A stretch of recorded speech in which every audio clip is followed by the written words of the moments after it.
Voice of சாரதி சேனலுடைய subscribers எல்லாத்துக்கும் மிகப்பெரிய வணக்கங்க. இன்னைக்கு இந்த வீடியோவில் பார்க்க போகிறது விடாமுயற்சி படத்துடைய விமர்சனம் தான்.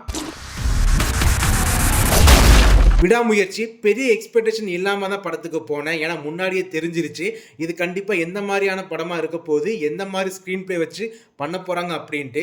எனக்கு கிட்டத்தட்ட படம் நெருங்க ப்ரொமோ வீடியோ பார்க்கும்போதெல்லாம் எனக்கு இந்த வலிமை படம் தாங்க ஞாபகம் வந்துச்சு. அது மட்டும் இல்லாமல் வலிமை படத்தில் அஜித்தோட கேரக்டர் நேம் அர்ஜுன்ங்க, இந்த படத்துலையும் சேம் அதே கேரக்டர் அர்ஜுன் தாங்க. அப்போவே முடிவு பண்ணியாச்சு கண்டிப்பாக அந்த படம் சுமாராக தான் இருக்கும் அப்படின்ட்டு. படத்தில் உட்காரும் போது பெரிய இன்ட்ரோடக்ஷன் இல்லை, படத்தில் பெரிய ஃபைட்லாம் இல்லை, மாஸ் ஆன சீன் எதுவுமே இல்லை, பஞ்ச் டைலாக் இல்லை, எலிவேஷன் சீன் எதுவுமே கிடையாதுங்க. படத்தோட டேரக்டர் மகிழ் திருமணி சொன்னாங்க இன்டர்வியூஸில், இந்த மாதிரி அஜித் படங்களில் என்னெல்லாம் இருக்குமோ இதில் இருக்காது, டிஃப்ரெண்ட்டாக ட்ரை பண்ணியிருக்கோம், நீங்கள் படத்தை படமாக மட்டும் பாருங்கள், படத்தில் நடித்த ஹீரோ அஜித் பெரிய ஹீரோ நினச்சி பார்க்காதீங்க, அந்த மாதிரி சீன் எதுவுமே கிடையாது சொல்லிட்டாங்க. எனக்கு என்ன தோணுதுன்னா, நீங்கள் ஏன் ட்ரை பண்ணுறீங்க, புதுசாலாம் ஒன்றுமே புரியலைங்க. ரசிகர்கள் 2 வருஷத்துக்கு அப்புறம் தன்னோட ஹீரோ, தன்னோட மாசான ஹீரோ திரையில் பார்க்கும்போது என்ன எதிர்பார்ப்பாங்கன்னா, ஒரு 2-3 சாங் நல்லா இருக்கணும், 2-3 டயலாக் செம்மையாக இருக்கணும், படத்தில் அங்கங்கே பார்த்தீங்கன்னா மாசான சீன் இருக்கணும், நல்ல ஒரு இன்ட்ரோடக்ஷன் சீன் இருக்கணும், நல்ல ஒரு இன்டர்வல் பிளாக் இருக்குன்னு நினச்சி தான் வருவாங்க. பட் இதில் எதுவுமே இந்த படத்தில் இல்லைங்க. ஒரு 2 சாங் நல்லா இருந்துச்சு, அவ்வளோதான். இதெல்லாம் நான் ட்ரை பண்ண தேவையே இல்லைங்க. எதுக்கு புதுசாக ட்ரை பண்ணுறீங்க? ஃபேன்ஸுக்கு என்ன வேணுமோ அதை மட்டும் எடுத்தாவே படம் செம்மையாக இருக்கும். கதை என்ன கேட்குதோ அதை மட்டும் எடுத்தால் மட்டும் படம் நல்லாவாக இருக்க போகுது. இந்த படத்திலே பார்த்தீங்கன்னா எவ்வளவோ சீனில் இன்னும் கொஞ்சம் மாசாக பண்ணியிருக்கலாம், இன்னும் கொஞ்சம் அப்படியே கிளாஸியோடு சேர்ந்து நிறையா பண்ணியிருக்கலாங்க. பட் எல்லாமே மிஸ் பண்ணிட்டாங்க. இதில் இன்னும் சொல்லப்போனால் இது மகிழ் திருமணி படம் மாதிரி தெரியலங்க. ஏன்னா அவர் எடுத்த படம் எனக்கு நல்லாவே ஞாபகம் இருக்குங்க. அந்த மீகாமனம் இருக்கட்டும், தடமாக இருக்கட்டும், தடையற தாக்கா இருக்கட்டும், ஏன் இப்போ கழகத்தலைவன், இது எல்லாமே மகிழ் திருமணியோட டச் பார்த்தீங்கன்னா படத்தில் நிறைய இடத்துல இருக்குங்க. இந்த விடாமுயற்சியில் பார்த்தீங்கன்னா கண்டிப்பாக அந்த டச்சே கிடையாதுங்க. மகிழ் திருமணி படம் மாதிரியே தெரியல.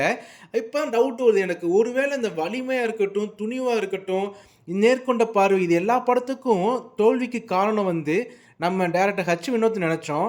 ஆனால் இப்போ தான் தெரியுது இதுக்கு முக்கிய காரணம் அஜித் சார் மட்டும்தான். ஏன்னா பெரிய மெனக்கடெல்லாம் ஒன்றுமே பண்ணவே இல்லைங்க. சும்மா வராது ஸ்க்ரீனில் நல்லா நடிச்சிருக்காரு, அது ஒன்று மட்டும் தான் பண்ணியிருக்காங்க. ஒரு எக்ஸ்ட்ரா எப்படி சொல்ல இன்புட் கொடுக்கவே இல்லைங்க. ஏன்னா ரொம்ப ஒரே ட்ரெஸ் கோடு தான், அது பார்க்க அப்போ போர் அடிக்குதுங்க. படத்தில் பார்த்தீங்கன்னா நிறைய சீன்லாம் பார்த்தீங்கன்னா வந்த சீனே வர மாதிரி இருக்குது. அவங்க ஒய்ஃபை தேடி போகிறாங்க, த்ரிஷா அங்கிட்ட ஒரு டயலாக் ஒன்று பேசிட்டு அங்கிட்ட ஒன்று போகிறாங்க, அர்ஜுன் சார், ரெஜினா இவங்கெல்லாம் ஒரு மாதிரி ஒன்று பண்ணுறாங்க. பெரிய கிரிப்பிங்காகவே இல்லைங்க. நிறைய பேர் சொன்னாங்க படம் செகண்ட் ஹாஃப்ல வேற மாதிரினாங்க. செகண்ட் ஹாஃப்ல ரொம்ப ஆவரேஜ் தான் ஃபர்ஸ்ட் ஹாஃப் கம்பேர் பண்ணும்போது. இன்னும் சொல்ல போனால் ஃபேன்ஸுக்கே இந்த படம் நிறைய பேருக்கு திருப்தி ஏற்படுத்தல. சும்மா வெளியே பில்டப் பண்ணலாங்க, படம் வேற மாதிரி, தலை வேற மாதிரி அப்படின்ட்டு. பட் ஜெனியூனாக சொல்லணும் அப்படின்னா படம் ரொம்ப சுமாரான படம் தான். பெருசாக எக்ஸ்பெக்டேஷனோட போனீங்கன்னா கண்டிப்பாக நீங்கள் டிசப்பாயின்மெண்ட் தான் ஆவீங்க. எந்த விதமான எதிர்பார்ப்பும் இல்லாமல் இந்த படத்தில் போய் உட்காந்திங்கன்னா ஏதோ ஒரு நார்மலான ஒரு 1 டைம் தான் வாட்ச் பண்ண முடியும். கண்டிப்பாக செகண்ட் டைம்லாம் பார்க்கவே முடியாது, கண்டிப்பாக போர் அடிக்கும்.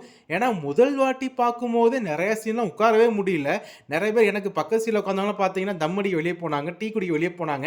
ஏன்னா அந்தளவுக்கு தான் ஒரு பெரிய ஹீரோவான அஜித் படமே இந்த மாதிரி இருக்குன்னா கொஞ்சம் நினச்சி பாருங்கள். இனிமேல் வரக்கூடிய டேரக்டர்ஸ்லாம் ஒரு பெரிய ஹீரோ வச்சு எடுக்கும்போது டிஃப்ரெண்ட்டாக ட்ரை பண்ணாதீங்க, ஓகேங்களா? எக்ஸ்பெரிமெண்டலாக ட்ரை பண்ணாதீங்க. அந்த ஹீரோக்கான ஒரு மாசான ஒரு விஷயம் இருக்கும், ஃபேன்ஸ் அதை தான் எதிர்பார்ப்பாங்க. அதை வச்சு அதுக்குள்ளே ஒரு கதையை வச்சு படம் நீங்கள் பண்ணாதான் எல்லா ஃபேன்ஸுக்குமே ஒரு சாட்டிஸ்ஃபேக்ஷன் கண்டிப்பாக இருக்குங்க. இந்த மாதிரி புதுசாக ட்ரை பண்ணுறேன், நான் தனியாக நிற்கிறேன்லாம் நிற்காதீங்க. இது கண்டிப்பாக நீங்கள் தனியாக தான் நிற்பீங்க. ஸோ மொத்தத்தில் விடாமுயற்சி பார்த்தீங்கன்னா ரொம்ப ஒரு ஆவரேஜான மூவி தான். நீங்கள் இந்த படத்தை பார்த்துருந்தீங்கன்னா கண்டிப்பாக உங்களுடைய கருத்தை கமெண்ட்டை சொல்லிட்டு போங்க. இதெல்லாம் டக்குன்னு தோணுச்சு பட்டுன்னு சொல்லிட்டேன். சேனலை சப்ஸ்கிரைப் பண்ணாதவங்க சப்ஸ்கிரைப் பண்ணிடுங்கப்பா.